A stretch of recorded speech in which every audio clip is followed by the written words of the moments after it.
Hello and welcome. I am Dr. Lara May, a clinical pharmacist specializing in functional medicine, as well as a certified yoga teacher and Reiki master. I run a truly integrative health coaching practice, encompassing functional medicine lab testing, yoga and meditation, and a sprinkling of Reiki energy medicine. Join me here on Light Body Radio to break through your health plateau and come into alignment with your natural vitality.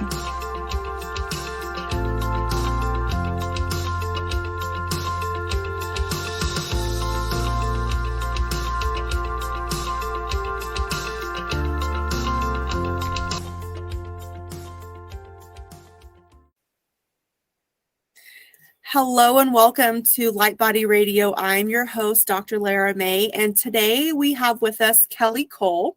She is herself a podcast host. She's a nurse practitioner, business owner, and mom of two. And in her experience, both personal and professional, she has witnessed many examples of spiritual, emotional, and physical illness and imbalance. The Synergy Thrive method, which we're going to talk about today, incorporates spirituality into the pillars of wellness to create the highest level outcome for wellness as a parent and set an example for future generations. She also activating intuition and using a variety of healing modalities to truly thrive and make an impact in the world. Welcome. Thank you. I'm so happy to be here. Very excited. Yeah. So go ahead and tell us how you sort of grew and evolved into doing what you're doing today. Sure. I'm sure I would love to. So first of all, my experience has been in pediatric nursing, and then I am a pediatric nurse practitioner. So this has been an evolution ongoing with a lot of realizations along the way, but essentially since 2004, not to date myself, but I have been working with intimately with patients and families in this type of very close scenario where you're working through acute trauma that has just happened, where people come in and they are riddled with disease already at a young age. I was noticing also as I evolved in my career that as a nurse practitioner, I would see patients come in that had disease that were really, to me, adult diseases. And so this trajectory continued to get worse, but also present itself at younger ages. And this was highly concerning to me on multiple levels. My sense was that we weren't doing enough in the medical community, and like my standard medical approach was just, it wasn't doing it. Mm-hmm. And one of my first nurse practitioner jobs that I had was in an inner city location in a pulmonary clinic.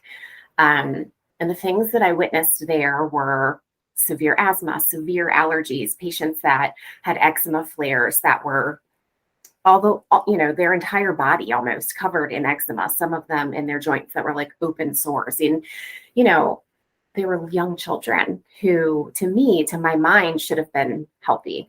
And so my question kept coming around to, what are we doing? We're giving them steroids on top of steroids. We're giving, advice to like try and avoid certain allergens. And that's one thing, but like, what was the root of it? And where was the disconnect between how they were presenting and what was really going on? And then, so this was like the beginning of me trying to rack my brain and try to understand. And as my career continued, I actually ended up leaving that job, going into a pediatric pain management position. Mm-hmm. And this is really where the rubber met the road in terms of my need to understand more deeply what else we could do. Where was the root? Because what I was seeing was teenagers, young adults, for a variety of reasons, maybe they had surgery or something that was more normal to me.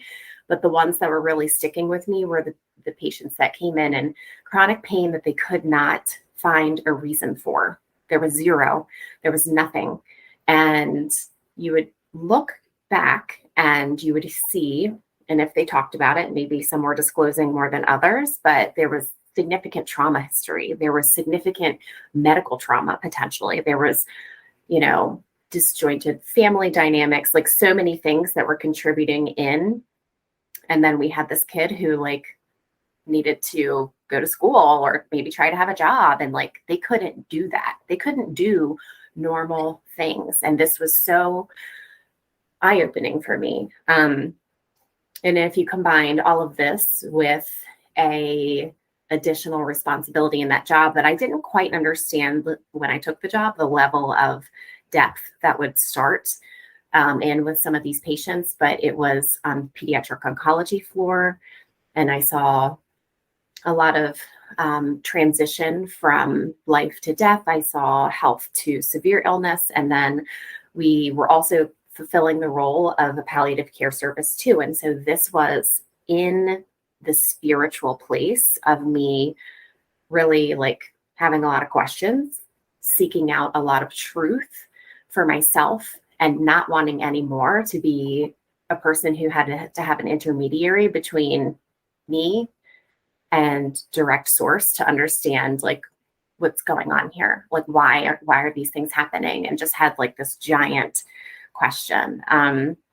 This is in parallel too with a severe fertility, like a really intense personal fertility journey that I experienced, which also was leading me into this path, and my father being really ill and watching this, and like all of it was converging. It was like, how many awakenings can you have at one time? The universe was just throwing it all at you. It was legit. Like it was under fire. And I think that I was so asleep at that point in time that I think I needed that level of intensity to fully search and wake up and like not be stuck in this paradigm that I had been taught. So that was what led me into starting to look for more methods where we helped people look at the root of what was going on, and developing this method that I can look at and say, to me, these are the 5 pillars of our wellness. And so many people don't include spirit and spirituality in that conversation. Mm-hmm. And I personally have found that for so many people, they can do a lot, but until they're starting to cultivate some connection within themselves to spirit and within the divinity within themselves, that they're lacking.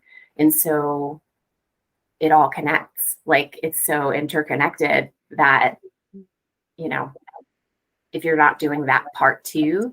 So that's one of my pillars that I think is missing in some other wellness type of approaches.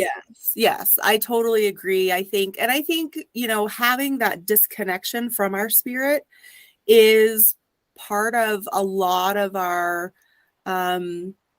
root cause problems. Like it's funny, especially as a functional medicine practitioner, and I'm sure your approach too, we probably still start with the physical, and then we like ease and sort of like slowly open our clients up to the spiritual. Yeah. But really that spiritual is part of the root cause, because at some point we became disconnected. Yeah. And then we started to probably feel lost or, you know, unsatisfied with life and not know why, or, you know, so many different things. And so, yes. So tell me what your pillars are. We'll start there. So my pillars for the Synergy Thrive method are your brain, your gut, your mind, your body, and your spirit. And to me, your mind and your brain are different. Like, so I do list those separately. But, you know, for looking at how to approach that, it's what you said is completely true. I mean, for most people, they're just feeling dissatisfied, but they might be having something physical too. So they might really be having like a back pain. They might be having headaches. They might be having stomach issues. Like all of the things go together. They all interplay on each other. And our goal is to try to start with what's that one thing that's bothering you the most, and then start looking at each pillar and see like where are we? Like where are we in your brain? Like how are we sleeping? Are we getting into that like good sleep at night? Are we having any moments where you're giving yourself a break during the day and like letting you have a little bit of silence? That's like the easy piece, to me, that's like the low hanging fruit. If you want to go into like the further end of that spectrum, it maybe for some people, it might more like meditation and cultivating a meditation practice to be able to have connection. Like that leads back into spirit, that leads into brain, that also can lead into like uncovering some blocks you might have that are in the way that you're thinking about things. So it all leads into other things, but really starting with one and kind of easing in. Right. Yeah, I like how you said like what's the piece that's bothering you the most? We'll start there, but we're going to bring all of it together because it is. It's like you cannot have a gut or digestive issue and not be having some brain issues. So, and then like just to refer back to what you said before, the difference between our brain and our mind. So to me, a brain is an organ that's inside of our skull at the top of our body. Our mind is our consciousness. So our mind are the thoughts that we think, our feelings, that sort of Exactly. Do you want to add anything to that? Yeah. So the biggest thing for me in the mind, especially, is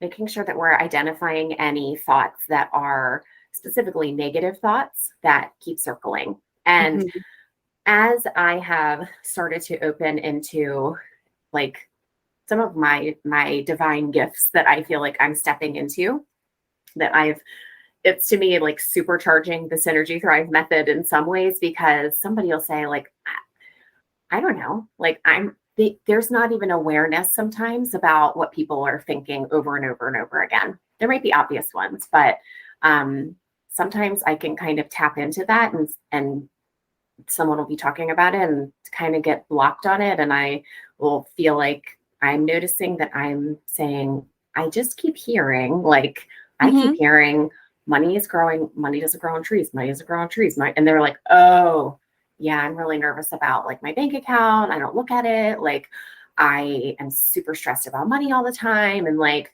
boom, that's something that we can immediately start in on. But sometimes you just have to have an awareness around it and start to like be able to hone in on it. And then sometimes you need a little bit of help to even identify what's going on.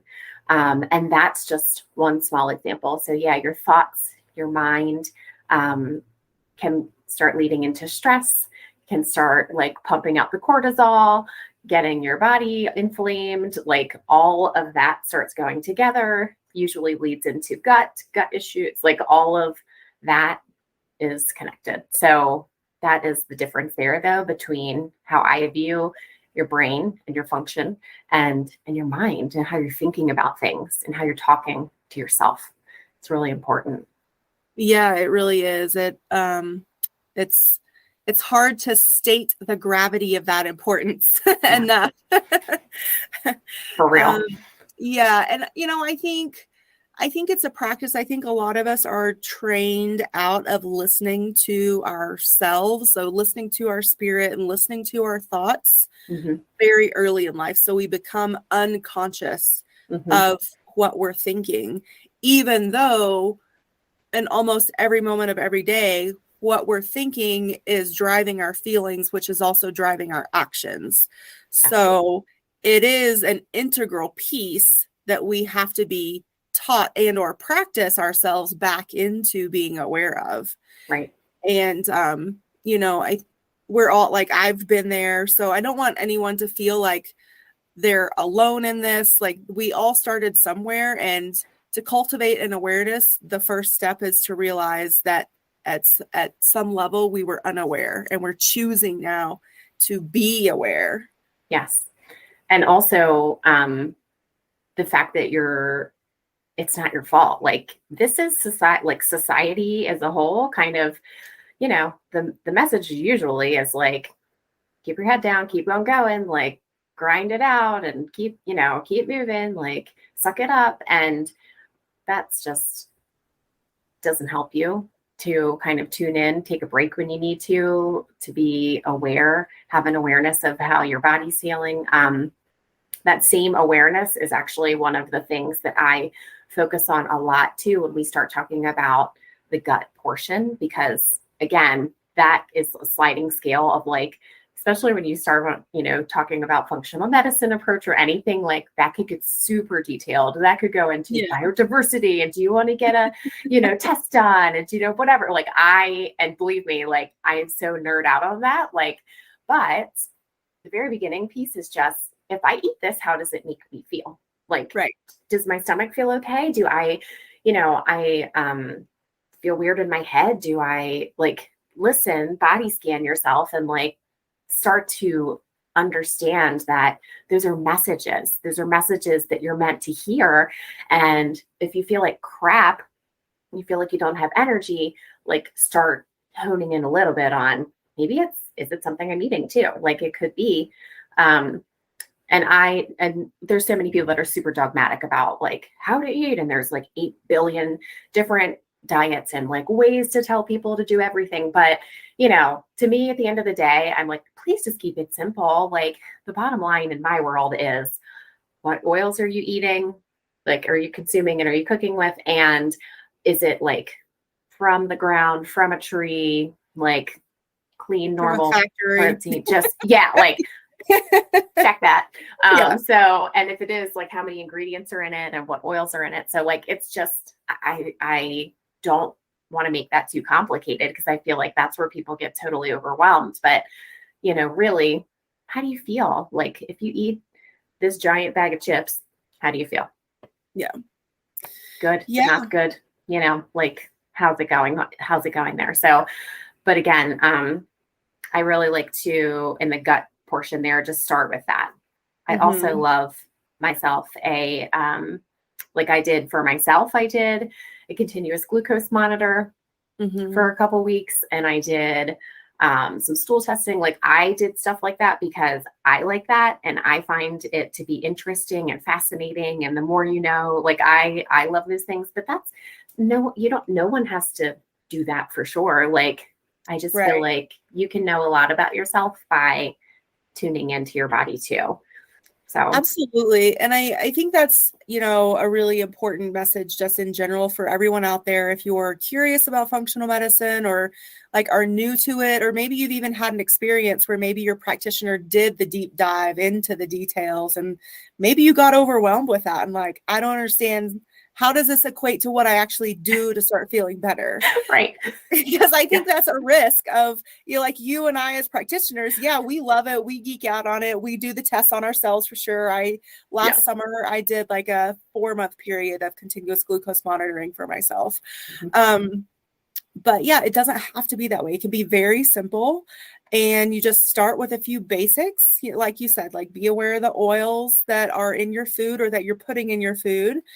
For me, a big one is sugar. Where is what kind of sugar, how much sugar, artificial flavors, artificial sweeteners, how much of those? Yep. Just being, coming to an awareness. And those are the big ones in terms of attacking inflammation and, bringing that down. I think those are huge. Yes. And if you just focus on the start of those two, and do that maybe just for 2 weeks to a month, depending on how long it takes you to really get into the practice of that awareness. And then from there I tightly add on or expand, however you want to look at it. Okay. Right. So now maybe let's look at dairy. Food testing is a thing that a lot of people do. I like to do it because, depending on how bad you're feeling, I feel like when we do food testing, and by food testing, I mean sensitivities, and I mean IgG testing. So not testing for an IgE or IgA allergy, but IgG, which is a sensitivity testing for just to be specific. Right. Because that'll give us actually a good personalized place to start from. So we don't necessarily have to go through the whole elimination like this for, 3 weeks, this for 3 weeks. It's a lot more condensed and streamlined approach, in my personal opinion. So like I like to do those. Yeah. And usually they come in a report that's easy for the person and the practitioner to read. So like you can actually give it to your client and, sort of explain how it looks, but then like, look, like, this is easy to understand. And we circle these things and now you know like what not to eat and what you still can't eat. Look at this huge list over here of all the things you can still eat. Because I think that's a big fear when anyone comes to someone like you and I is like, oh, you're gonna make me not like life anymore because I'm not gonna be able to eat anything. It's a fear. Like, wait a minute, what are you gonna tell me? Like, people they want to feel better, but sometimes the steps to feel better are intimidating. Like, excuse me, you want me to do what? Go through my entire pantry and take out how many things and whatever. And I like to just meet people where they are on that fear and do small things one at a time so that we can make sure we're going to have success too. Like that's what leads to lasting change as opposed to, and it depends how strongly they feel like that they're uncomfortable, how uncomfortable they are and how driven they are to want to get to a different place. And it all goes together. Mm-hmm. But I think small steps are good too. And part of my other job when I was in pulmonary, I was also cross-trained in allergy. And so we would do a lot of that testing and we would do a lot of food challenges too, like things like that with people who knew that they had a nut allergy or whatever, a milk allergy or baked, like we would do like baked dairy and things like that to see how they felt. And that's all leading into like my past experience in watching the evolution of someone who didn't know what was wrong, figured out what they were allergic to, didn't eat that thing, felt better, and then slowly started to be able to understand how their life was going to be without eating that thing. And it was, it was good, but also the evolution of the changes that they experienced either in their gut or their skin was a giant shift. And that's really the bottom line. Like you can get better. Yeah. And I'm so glad you said that too, because one of the things that I've found myself saying more and more lately is when they look at those IgG food sensitivity results, like, listen, this is just where you are now. As you go through the process of healing yourself, your body will heal itself. Your body wants to be in a state of homeostasis. When you reach that balance or the closer you get to it, these will change. And so it might not be a forever elimination, right. So I also like encourage my patients, like, please don't think of it as like, oh, I'm never going to be able to have any pineapple again or mango or like whatever shows up on the list, Yeah. So it's not a forever. As we heal, our body changes, and that's a good thing. Yeah. And so this is something too that I discuss with my patients. Is it necessary to retest? You can, but if you know now that you can, like small reintroductions are an easy way to retest yourself without going through the whole testing process again. Mm-hmm. Allow yourself to have a little bit, like after, you've given yourself that healing time. How do you react? Yeah. I know when I was more of the personally, my experience was I wanted to do the whole 30 because I am that person. So I was like, I'm doing it. And so I did kind of like the opposite. I eliminated all these things and then I slowly reintroduced things. And it was a really transformational experience. It was very empowering as well. I think that when you start to realize that you're fine without I'm fine without having that extra sugar, without having that specific barbecue sauce that has like 8 million pounds of sugar in it. Like, I don't need that. I actually don't. And I still love my food. And it was empowering in a way that I didn't expect. And then I loved that for myself. Like, I was like, this feels really good. Like, I feel a lot better. And I feel like I have control over it. Like, before, I just felt like it was someone else's expertise that I needed to go get and someone else's,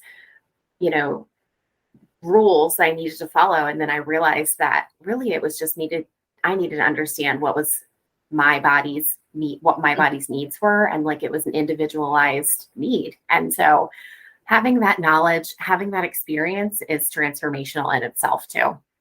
Oh, Which is awesome. absolutely. Yeah, I love how you say that. Like when I think when we, follow a fad diet, and I don't, just for the record, I do not think Whole30 is a fad diet. Whole30 is a lifestyle change. And I love that it concisely puts a lot of things together for people in a way that is really healing. So that doesn't get bogged down in all the science. There is science behind it, but that's not how it's presented. So it's very approachable. Yeah. That yes, instead of just bopping through the world, trying different things and some of them working, some of them not, and like feeling like, oh, well, they said this and this didn't work, which is very disempowering. Mm-hmm. Now you have information that's specific to you that you can move through your day, through your life with, and say, okay, these are the decisions that I'm making. Yes, I'm making them with the help of a practitioner or like, with the guide of a Whole30, but still, like, it is, yes, very empowering. Love it. Yeah. And then, I mean, it kind of impacted when I went through and I felt like my gut was more healed. I had noticed so many different changes. So I felt stronger in a way, like I had more energy. It felt like my muscles were stronger. I was more willing to like go and do different types of exercises that I had just kind of felt so drained before that I didn't want to exercise at all. And I'm actually a person that loves to exercise. So that was weird for me. So in knowing that I had that empowerment, it also kind of started translating into other areas where I was better, more equipped to be like, okay, well, in the beginning of the day, I think I'm going to exercise before I do blah, blah, blah. And like, I started incorporating more things in my day. I had more energy. I was sleeping better. I was more quickly thinking. Like I just felt like sharp. And that was huge for me. And so that's why the gut is like a separate pillar in the Synergy Thrive method, because it touches on everything. So many of our neurotransmitters are made in the gut. So many of our essential like hormones are made in the gut. And I just felt like that was clear when I experienced it for myself. So I felt my mood was different. I felt energized. Like so many things were different simply in changing the way that I was eating and noticing and tuning in for myself. And that was amazing. Yes, I feel like the universe has put the gut in the core of our body, like that being no accident, So the gut is in the center of our body, all the way from our mouth down to our anus, and it radiates its reflection of health to the rest of our body. So if we're feeling brain foggy, if we're feeling anxious or depressed, or maybe we have ADD or ADHD, or, even autism is affected by how the person eats. So, yes, it is a separate pillar all to itself. And yes, it is connected to all the other ones. Yeah, 100%. So, And I would say too that even though like that empowerment that I felt from doing those things, they were kind of my first steps in my own personal journey of really feeling like I had the power over my own health and feeling like this is something everybody should be able to do. Oh my gosh, like you don't need to go and like get all the, rules from everybody else, like listen to yourself and like have that guidance. And like maybe a lot of people need a little bit of guidance, a little bit of help. But I think my message to myself, really what I understood was that at the end of the day, it was still up to you. At the end of the day, it wasn't in anyone else's hands. And that led me into a further understanding going into some of the other pillars too. So like looking at my body and understanding like where I was holding tension, where I was potentially, I was noticing that like in my younger times of my life, in different phases, I was giant dancer. So like I would dance and move my body like all the time. And, there's just times of life that lend itself more to that. So like when you're young and you're I was like doing cheerleading, and then I was like doing, we would like go out. All the girls, like my friends, would just go dancing all the time. And like, we would just do things like that. And then as you're a little bit older and you're a mom and you have so many other responsibilities, like some of those things just aren't normal part of life anymore. And I was feeling that. So I had to go and purposefully seek out ways that I could move my body and get back into a place where I felt like my body was being like used and I needed that physical movement. I didn't understand at the time. I just knew that. Like that's all that I knew. I think now I understand that it is a release that needs to happen, like within your body physically holding so many experiences, having those things that are there that need to be let go of. And there's so much information. If one of my favorite books that I've read is The Body Keeps Score.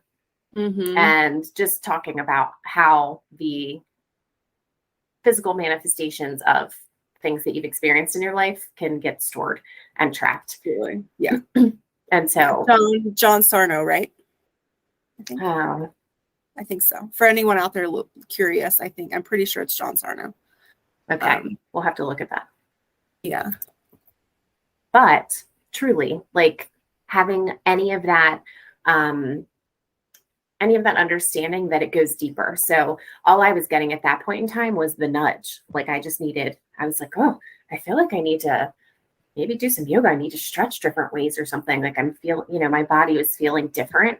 And I had to like pay attention to that and go into what the call was really about. And I don't even know that I fully understood all of it until I started getting deeper into some meditation and getting deeper into some of the pieces of my spiritual journey that ended up linking back into some of the pieces of trauma and things that I needed to work through from my past and from like this life.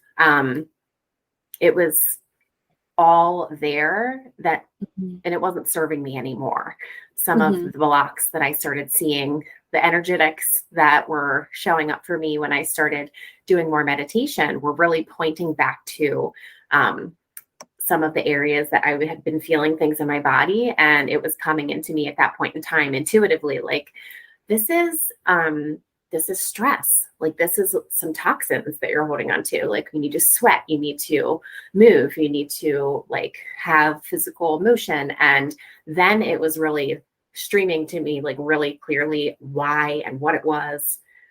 But all I knew at that moment before was for my body, it needed to move. And so having small motions and small pieces of time where you're dedicating a little bit of your time for your body to really move are also really important. Absolutely. So I think there's many. So if we look at the animal kingdom, if you watch the pursuit of predator and prey, if the prey gets away, they usually have this moment or this period of shaking where their whole body tremors and you can see it. This is an innate trauma release response because the animal doesn't hold that with them. They move on. That's because their body has just processed it. Yeah. So we are energetic beings in a physical body. So feelings are energetic. Our thoughts are energetic. So to process them through our physical body, movement is imperative. I totally agree with you. And I think you're right. Like when we're younger, we have all these outlets of movement and dance and we're at the time, most of us are pretty unaware that the movement is processing things for us, but it really is. And so as adults, there's nothing wrong with just like dancing it out in your living room. Yeah. Or, like one of the things that I'm an old school Grey's Anatomy watcher. And, in the very early episodes when Christina and Meredith would dance it out, I think that's a great example of just like, listen, we need to process, we need to change the energy. And so like in Kundalini yoga, one of the things that, we do a lot is there is, depending on the time frame of the Kriya, one of them is just like ecstatic dance, and you're just moving and moving and moving. Yeah. Until they're like, okay, stop and night. And then you come to a place of stillness and you feel that energy pulsing through you, that energy of life, your spirit, that connection. It's very powerful. So yes, I would just say, if you can do that, great. If you're not in that place emotionally, just again, like you said, like we've said so many times throughout this episode, start where you are. Maybe what's most therapeutic and cathartic for you is some yin yoga. So you're just feeling into your body, you're allowing your body to stretch and breathe and release. Or, maybe you need something a little bit more, powerful, spinning class, whatever it is, go for a run, go for a walk. Give yourself, even like if you have like a 5 to 10 minute break throughout the day, a lot of especially healthcare workers out there working, 12-hour shifts, 10-hour shifts, take whatever time that you can to separate from device, separate from your computer, get outside, get some sunshine, get some movement. If you have a stairwell that has windows in your place of work, that's one of the things that I do, is especially when it's cold outside where I live or snowy. I'll just go up and down the stairs a few times because there's sunshine and it's movement, and I can, get the blood moving. Yes, exactly. I think that for me, like, again, I always see things kind of like on the spectrum of like the easiest and the lightest, and then like the most intense. And like you said, spinning and like cardio and like hard workout is one thing that's more on the other end. The other thing that I think is on the other end that maybe isn't as well known, maybe it is, but is breath work, like having true deep breathing, true like guided breathing. That's been something that has shifted me and brought me into a place where it's physical, because you're doing this physical breathing, but it doesn't require you to like go run around and like start sweating, but it's in a totally different way. And it really centers you quickly into a place of your spirit being brought in to your, like dropping into your heart center really quickly, it feels like for me. And then things are coming up. Like if you're ready, that you're like, I just feel like I've got some, I'm mad, or I feel like I'm getting really emotional, and like I need to like get it out. That has been a quick transfer of emotional release that has been incredibly efficient. And it also just fits this bill of like this somatic body like workout that you're doing, and it's putting it all together. So I don't know if you've ever had a breath work session or had like so I'm a Kundalini yoga practitioner and working on being a teacher. So yes, for sure. But again, like, a lot of times Kundalini, I don't know how much of you guys know about it out there, but sometimes it can be like an hour to a 90-minute long practice that includes movement and breath work. You can do short 15-minute kriyas, what we call like kriyas, which are like little aspects of a bigger, practice. And just doing, like a breath of fire for, 5 minutes. I mean, 15 minutes for breath of fire would be a really long time, and you have to work yourself up to that. So usually for beginners, we start with like 3 minutes and then 5. But because it's so powerful, and it's amazing when you're, usually you're sitting with doing some sort of breath work, how you can work up a sweat just by breathing. So it is so detoxing and cleansing to the physical body as well as the spirit, which is one of the things that I do love about breath work. I'm really glad you brought that up, because you don't have to go to Kundalini class or practitioner to do breath work. There is a lot of breath work practitioners out there these days. I have found that to be one of the gems of transformation in my body kind of healing journey and releasing things that I don't need anymore. And it's just been it does also open doors spiritually for me as well. It seems to allow my mind to go deeper into different levels of meditation that have just been different than if I'm just sitting and listening to a guided meditation. So I have found that to be incredibly transformational as well. Yeah, I think when we're challenged through breath work, because a lot of breath work is designed to be, some of it's designed to be soothing and calming and very relaxing to the system. But there's a lot that is designed to like get things moving and to challenge us. And when we get challenged, it's amazing what comes through our mind. What are those thoughts that we're thinking? And so you might think of something that happened when you were like 8 years old that really made you mad as an 8-year-old, but you haven't thought of it since.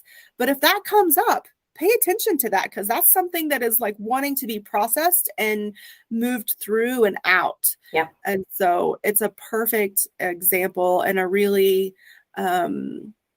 therapeutic way of processing emotions and experiences and sort of being in a state of willingness. I think one of the biggest things for me, because my path, like in terms of broad strokes, is very similar to yours. Mine was two-pronged. It was personal health and then like both like a professional and spiritual dark night of the soul that I had to, work through a lot of and become aware of a lot of things.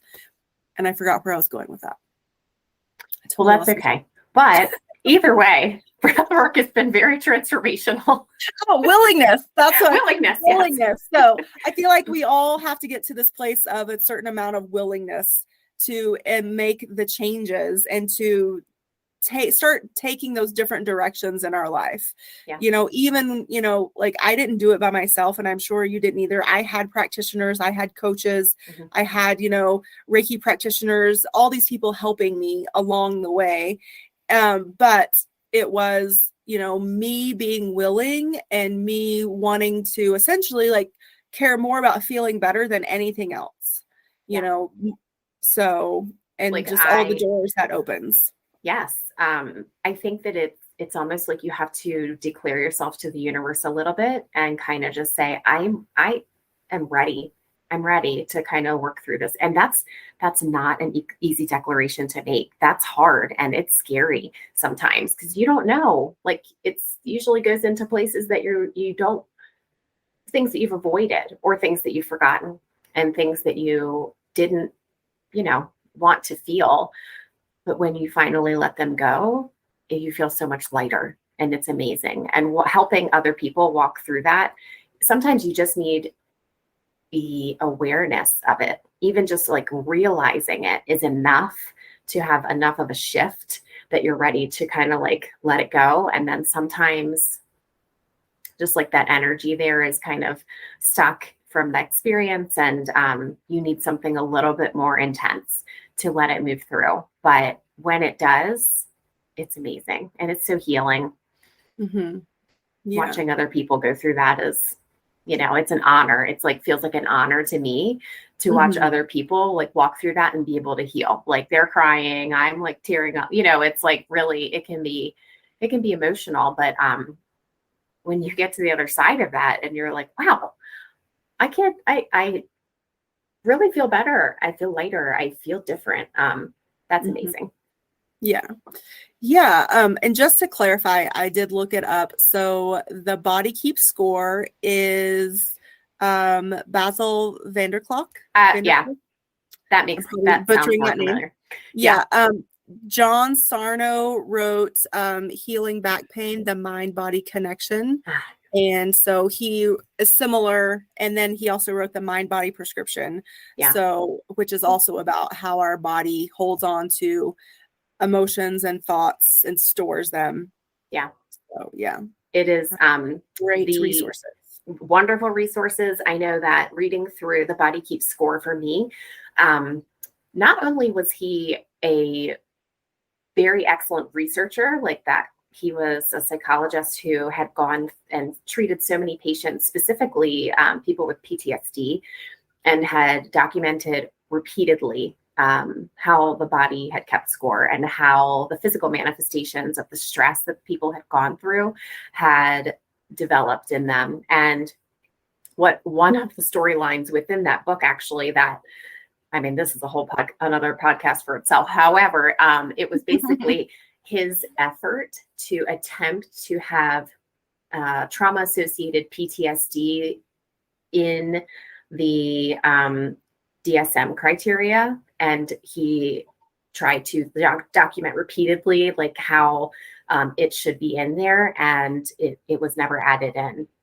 So it was interesting because you were kind of watching like a very clear example of something that could be very helpful for so many people, and it wasn't added in to the mainstream. So, you know, he's making the point in a book, and like it can be read, but that was another like side note that I felt like that's super interesting. Yeah. Yeah. So we're towards the wrapping up phase. Is there anything else you want to bring forward, or maybe we should start with where people can find you? Yeah. So my website is synergythrive.org. So you can go there. We have two things that are like free things that people could immediately come in and kind of like check out what we're up to. The first is a breathwork and meditation that goes through like the center of your body, kind of your chakras, and it kind of relates back to the physical places in your body that might be storing things that need to be released. And so that is called the Life Energy Breathwork and Meditation. If anybody wants that, you can download that for free. And that is at signup.synergythrive.org/breathe. And then the other thing that we do is we hold free intuitive circles. And so what we're doing in that circle is we're just meeting on Zoom. And again, this is free as well. And I will lead you through like a little bit of a meditation and some breathing. And while you're undergoing that, I'm actually tapping in and doing a bit of an intuitive reading for you as well. So if you had like a question or something that you were struggling with, it's just like a super short little tidbit, but that is our healing circle. And so that's for free as well. And you can sign up for that at signup.synergythrive.org/heal. And we have those like every, periodically throughout the month. And the way that we work with people is I'll do one-on-one sessions that will dive deeper into any particular issue someone's having and work through the Synergy Thrive method to kind of figure out where to start. And we also are starting a monthly membership for people to come and have more community associated with it as well. And so having experts come in that are breathwork experts and things like that dropping in, but also me going through the Synergy Thrive method with each person in a group and going through some intuitive insights as well. And awesome. That sounds like a lot of fun. Yeah. So that's it. And that's how to find me. And I am looking forward to working with everybody.